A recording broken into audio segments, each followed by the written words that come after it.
Amanitvam madambhitvam ahimsa kshantirarjavam acharyopasanam shaucham thairyam atma vinigraha indriyartheshu vairagyam anahankara evacha janma mrityu jara vyadhi dukkha doshanudarshanam asaktiranabhishvangaha putradaragradishu nityam cha samachittatvam ishtanishtopapatishu mai chananya yogena bhaktir avyabhicharini vivikta desha sevitvam aratir jana sansadi adhyatma jnana nityatvam tattva jnanartha darshanam estaj jnanam iti proktam ajnanam yad atonyatha.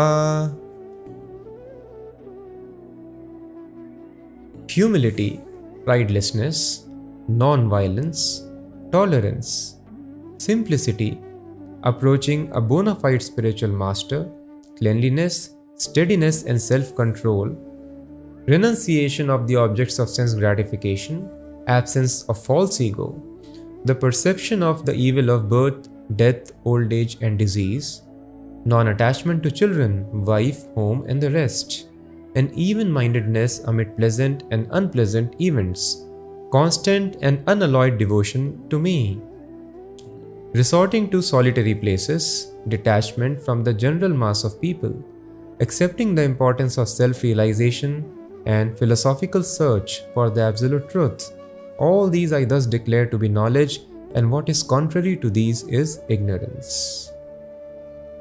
So this is the process of knowledge. This is real knowledge. We are not concerned with relative knowledge much unless it helps us to advance on the path of real knowledge. Relative knowledge is, who am I? I am barrister, I am doctor, I am engineer. How long shall we remain? We shall leave the body, everything will go away. Oh no, I am Indian, I am American, I am Pakistani, I am Chinese. How long will this identification remain? It will change with the body. So this is relative knowledge. Who am I means I am different from all these designations. This is very important. So to understand this absolute knowledge, my absolute identity different from the body, identity of the Supreme Personality, the origin of entire existence, we have to follow this path. And this path of knowledge begins from the first step of humility. And it is mentioned in all the bona fide religions. Lord Jesus also told, the kingdom of God is meant for meek and humble. So humility is always recommended everywhere. Islam also means submission. So being submissive and being humble, it is recommended everywhere. All the messengers of God have given this very crucial, important step. Be very humble. This field is giving you some knowledge which you think is absolute, but it is not. It is simply the interaction of its elements. As we discussed, if a person has all the senses unfunctional in his body, then one will not be able to tell any form, any taste, any perception whatsoever. But will the world stop existing? No. For him the world is not existing because of the senses which are not functioning. So we have to understand this body cannot give us real knowledge. This body will give us temporary knowledge and the knowledge which is relative, which is my perception. A colorblind person will give different perception of colors, which may not be actual fact, which is not. So we have to understand this body is not capable of getting perfect knowledge. So to follow perfect knowledge, is it simple to understand? We have to be very, very clear. Thus a person becomes humble. I am dependent on this body to understand the world, but I cannot be sure. This body, the perception created by the body are relative. If I change body, I will have a different understanding of the world. So to get absolute knowledge, this is the process. First of all, become humble. That I have to find a person who knows absolute knowledge. the literature in which absolute knowledge is mentioned, because my body will simply give me perceptions which may not be real. I can never be sure. So become humble first of all. And after humility, then pridelessness, non-violence. Now, non-violence is also very important to understand. And actually, I should explain humility also, real humility, because it should not remain just a session in which we are reading and then we forget. These things we should apply.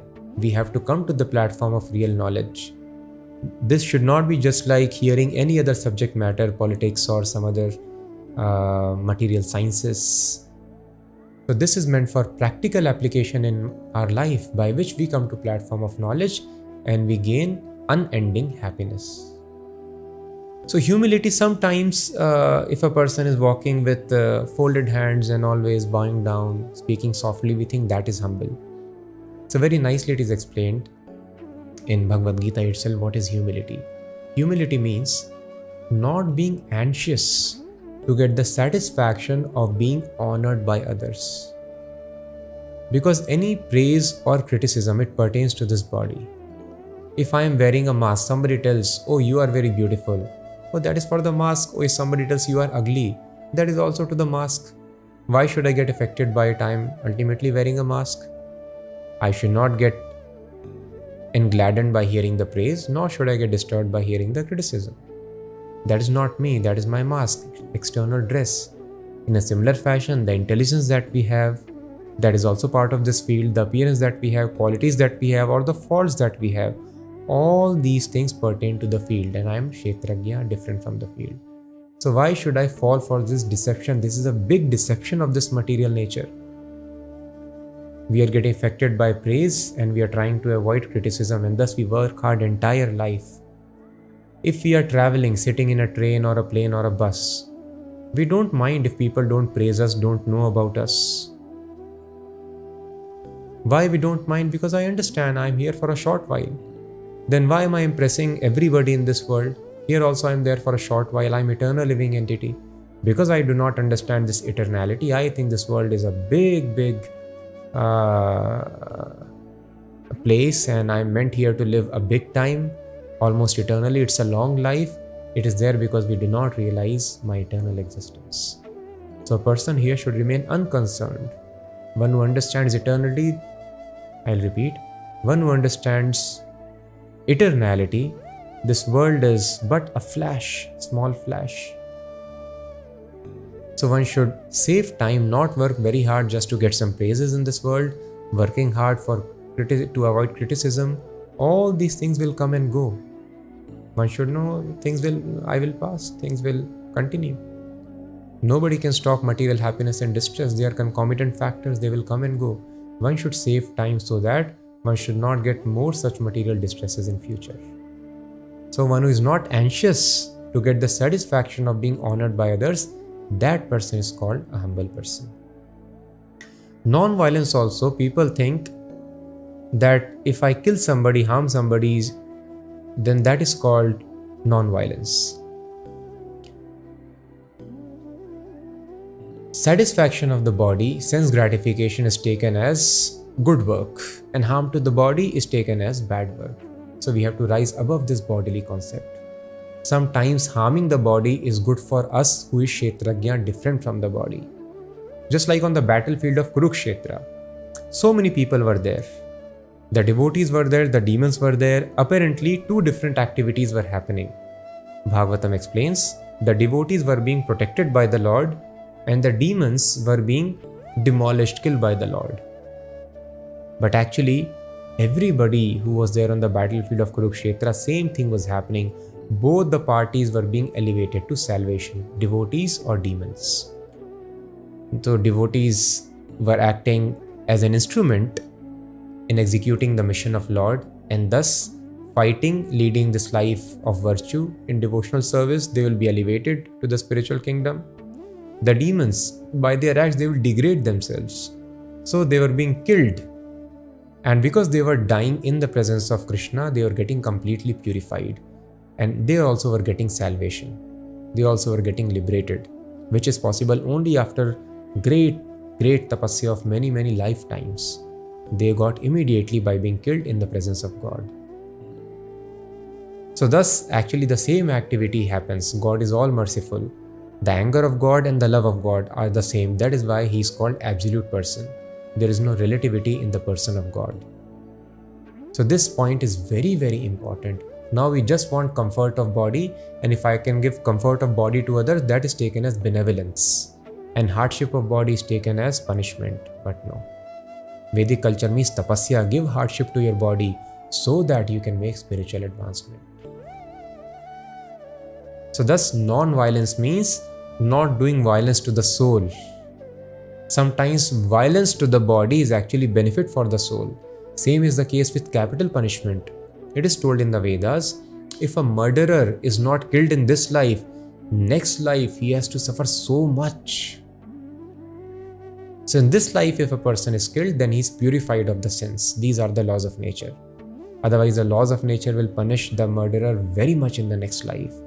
Now we think, oh, this life is all in all. Anyway, there is no next life. Let him live. Let there be life imprisonment or imprisonment for a long time. This is kindness. This is not kindness. This is punishment. So Vedas mention the administrator or the king, if he or she imparts capital punishment on the killer, that is mercy upon that person. He is saved from future so many sufferings which are going to come. So in the ignorance of this separate existence of Kshetra and Kshetragya, people commit such blunders. In the name of non-violence, there is violence committed. So real non-violence means spreading this knowledge of spiritual life to others. In this way, all the miseries can be solved. Then tolerance is also very important. As we discussed, we should not get so much disturbed by the flow of happiness and distress which is anyway going to happen. And whatever limited time we have in this human body, that should be saved to become immortal. So one should learn to tolerate the ongoing happiness and distress. So tolerance is important. And simplicity, arjavam. We all know what is simplicity. We should not be duplicit. And when a person is having these qualities, one is a suitable candidate to approach a bona fide spiritual master. That is called Acharya Upasanam. Approaching a spiritual master or worshipping the spiritual master. This is the next very important element in the spiritual knowledge. But unless somebody is humble, even if one approaches spiritual master, that will be fruitless.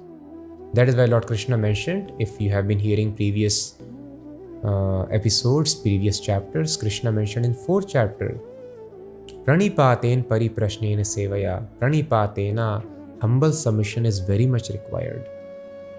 If a person is arrogant, inquiries to spiritual master will not be fruitful.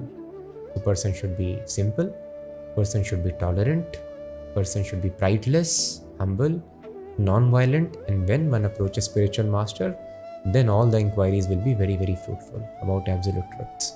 So approaching spiritual master is next element of knowledge, because we discussed we cannot depend upon perceptions created by the body, which change even within this body, or when we change different body, perceptions sometimes can be totally different. So we have to approach spiritual master who is not having relative perceptions, who are liberated, who are not controlled by the urges of this body.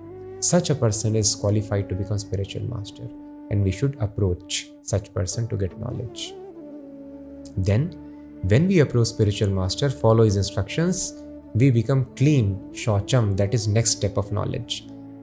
If a person is unclean, he might have read all the books of knowledge, but as per Krishna, that person is living in ignorance. Because what is the use of accumulating so much knowledge here? And that knowledge might give him some money and fame here, but all this will be left behind, and that person can go on to become animal in next life. Because people are talking so much about law of attraction and manifestation, so that is fact. Nature is made to fulfill our desires. Now if the nature notices this person lives in a very dirty fashion, nature will give animal body. There is no need to take bath, you live like that always in a dirty fashion. So everything nature is noticing, all our thoughts, all our actions. So Shocham is the next step. So to maintain Shochan, it is explained in the Vedic culture, one should take bath every day. Bare minimum is once, standard is 2, recommended is thrice. Those who are sincere spiritualists, they take 3 times bath in a day, as soon as they get up in the morning before sunrise, then in the afternoon, and then in the evening. Because water not just purifies our external body, it purifies our mind also. That is why after bath we feel very good. We get mental happiness also. So water purifies the mind as well. So mind purification people do not know. For purifying the mind, we need water, we need to see greenery, lawns and plants, we need space. Now people are living in metros in small rooms, small space, with no plants around, no greenery. That is creating a lot of mental diseases. So that is why the Vedic way of life is perfect. The Varnashrama system is very perfect for material happiness and ultimately spiritual salvation. So Shaucham is important. We have to be very, very clean. Then we can come to the platform of spiritual knowledge.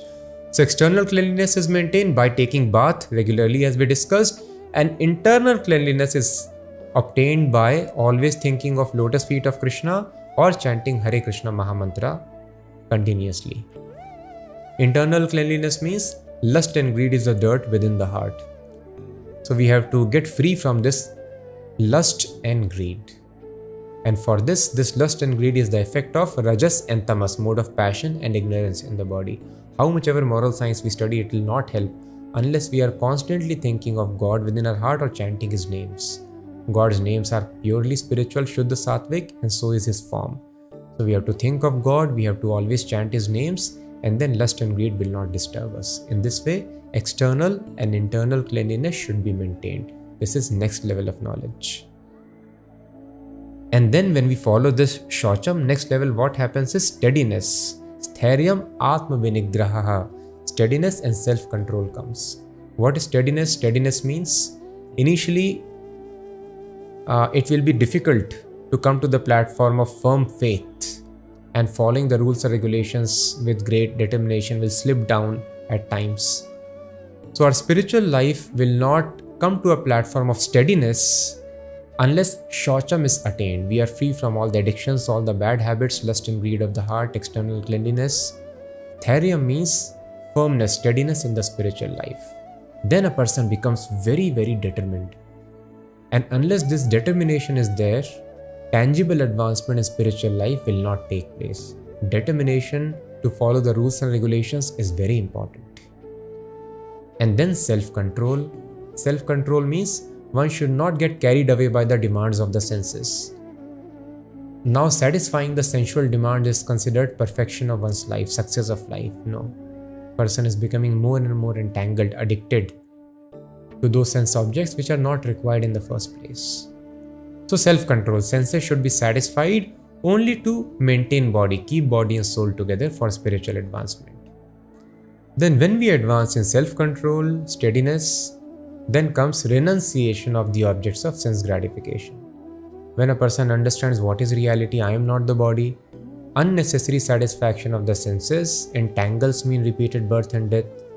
When a person starts relishing spiritual happiness, then this mundane sense pleasure, sense objects become distasteful and rather detestful. And automatically a person renounces. So I should see, am I renouncing the objects of sense enjoyment in this world? Then I am advancing in knowledge. Then absence of false ego. The more we enjoy the senses in this world, the more I see beautiful forms which are not required to maintain the body. The more I eat food which is more than required for keeping body and soul together. The more I hear sounds and music which is more than required for keeping body and soul together, then I am making false ego more and more stronger. It will be impossible for me to understand that I am different from this body. So when we restrict the sense enjoyment, then automatically person becomes freed from false ego. Then perception of the evil of birth, death, old age and disease. Janma mrityu jara vyadhi dukkha dosh anudarshanam. Now people are wasting time to solve some temporary problems of life. I have to travel from this city to that city. How can I speed up my means of transport? For this all the research is going on. We travel slowly or we travel very fast. That is not the main problem. The main problem is birth, death, old age, and disease. This has to be solved. Death is miserable, diseases are miserable, old age is great misery. And of course, all this happens because of birth. So birth has to be also stopped. So this is the real challenge before science. This stage has to be attained. So one should not waste time in solving some temporary artificial problems of life. We should try to solve birth, death, old age, and disease. When a person understands these are the real miseries of my life, the aim of life is to get freedom from these 4 things, then that is knowledge. Otherwise, it is ignorance, solving some temporary problems. Non-attachment to children, wife, home, and the rest. So it does not mean that a person should have no feelings for the family members. A person can rather cultivate the family members in Krishna consciousness. Simply morning and evening, if we chant the Hare Krishna, chant the names of God, and we have some discussion on scriptures like Bhagavad Gita, Srimad Bhagavatam, we worship the deity in our house and offer prasadam to the deities. Means food item to the deities, and we take the remnants. Simply if we follow these 4 things, then our family life can be very, very happy. Otherwise, family life is the source of all miseries. This people do not know. This is another perception created by this body. Oh, now you have studied nicely, you have got a nice business job, now you have a family and you will enjoy. But life becomes more miserable. So unless a person is advanced, very advanced in spiritual life, family life is hitvatma patam griham andhukupam. The Shastras describe like a dark well which is covered by green grass. Once a person falls down in that dark well, abandoned well, he may keep on crying, shouting. Nobody can help that person. That is materialistic family life, full of miseries. The miseries keep on increasing. So this knowledge is so important. People think, oh, my love of my life, if I marry, I'll be happy. And what happens if we marry? If we don't marry, there is trouble. If we marry, still there is trouble. The same object of love becomes object of hatred. And a person starts hating the same person. And one wonders why this is happening. This is the nature of this world. In this way, the living entity is getting cheated in all the species of life. We discuss always, the moth thinks, let me just go to fire, I'll enjoy, burns itself. Thus, one should not depend upon the interactions of this field, its elements. One should get real knowledge from the Shastras, from spiritual master. But if we follow the simple process, chanting and in Kali Yuga, chanting and hearing the names of God, that is why all the religions they recommend, always chant. Morning and evening twice at least we chant, sing. It is very simple to perform. Discuss just like now we are discussing. Try to understand with reason and logic, not with blind faith. And worship the deity in the house, offer the foodstuffs and eat that. Actually, entire thing, our spiritual life, the beginning is the tongue. This is very important. As we discussed sense control, one may wonder, senses are so difficult to control. How shall I do it? The secret is mentioned in the Vedas. The secret lies in Jivva. Adav means beginning, Jivva means tongue. Tongue has 2 functions, to chant and to taste. So if we can control this sense organ, tongue, we can control mind, we can control belly, we can control reproductive organs, we can control everything, all the other senses. So control just tongue, 2 functions, tasting and talking. So talk about Krishna, the names of God, I'll repeat. So talk about Krishna, the names of God, and taste the remnants of food which is offered to God. As we have discussed in 3rd chapter, verse number 13, it is very, very important. Tasting prasad, yagya shishta is very, very important, very scientific. An entire spiritual life will develop, all the sense control will happen automatically. And these 4 things, if a householder follows, even in household life, one will be happy. Otherwise, how much ever we may try to earn money, you go and meet various counselors, that counselor himself is fighting with his family members, nothing is going to work. Next is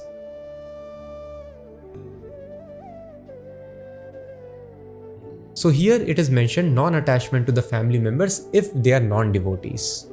If they are non-devotees, then a person should leave the house and follow the spiritual life very nicely. Sometimes people think that is running away from responsibility. No.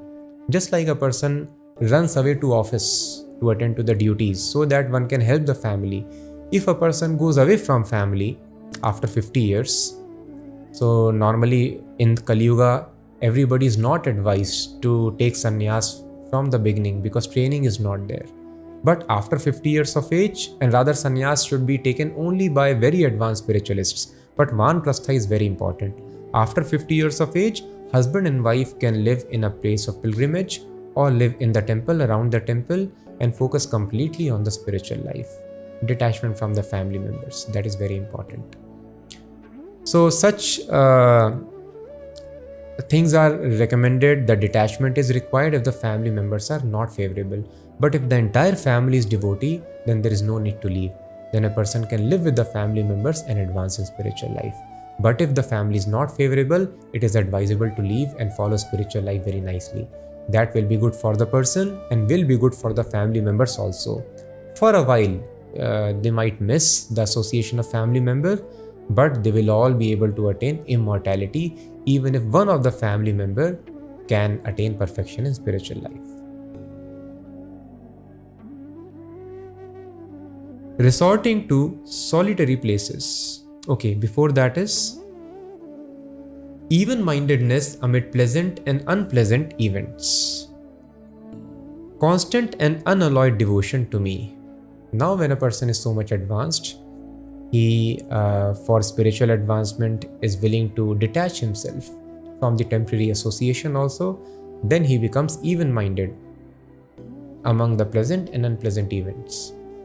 But to attain such a platform, one needs to engage oneself in unbreakable devotional service. That is called Jivan Mukta stage. Artificially we cannot do it. Somebody comes and chastises us, criticizes us, speaks bad words. How much ever we can try to convince ourselves, it is just compression and rarefaction of the air. Why should I get bothered? People keep on talking, we get affected by it. But when a person is Jivan Mukta on the spiritual platform, as a person on the mental platform is not able to hear at times what the lecturer spoke, professor spoke, or what the boss spoke in the meeting, because one was on mental platform, absorbed somewhere else. So when a person is absorbed on spiritual platform, all the changes of this material world, pleasant and unpleasant, on the physical level do not affect one. But to reach on that spiritual platform, one needs to engage in constant devotional service, just like the iron rod in fire.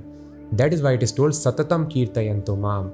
If always it is not possible to engage in service, at least this seva chanting always can be done. By constantly chanting the names of Krishna, gradually we come to spiritual platform. Then nothing disturbs us. Then constant and unalloyed devotion unto me. This is most important. After following all these steps, one has to come to this platform. Constant and unalloyed devotion to Krishna. Then resorting to solitary places. When a person is having constant and unalloyed devotion to God, then he does not want to mix with the materialists. Detachment from the general mass of people. General mass of people who are ignorant. Actually mad. A person who thinks himself as somebody else in a different identity, that is called a madman. Sometimes we see some mad person is controlling traffic on the street. He is thinking he is a traffic policeman, but that is wrong. That is not his identity. Some mad people in the asylum will act as doctors, somebody in a different manner. So they are misidentifying themselves. So anybody who misidentifies oneself is a mad person. So now everybody is identifying oneself with their designations of the Kshetra. I am man, I am woman, I am tall, I am short, I am Indian, I am American. These are all wrong designations. So thus when a person understands everyone is mad, he becomes detached. This is advanced stage of knowledge. And then accepting the importance of self-realization. Otherwise, the normal aim of a materialist is to enjoy the senses. But here, a person enjoys no self-realization, understanding my real identity is important. Tattva Jnanartha Darshanam. And then one philosophizes, one does philosophy to understand what is Tattva Jnana, what is absolute truth. Now we have philosophy about mundane girl and boy relationship, the philosophy about leadership, the philosophy about treating people nicely in your company, and so many such philosophies of managing finance and trade. But a person who is advanced in knowledge does philosophy for understanding Tattva Gyan, absolute truth. So these are the various steps of knowledge which a person has to transcend. It's just like a staircase, and it begins with humility. So please read all these qualities nicely and try to apply in the life. Now the time is less. Maybe we'll try to find out another forum by which we can discuss how to practically implement all these things in our life.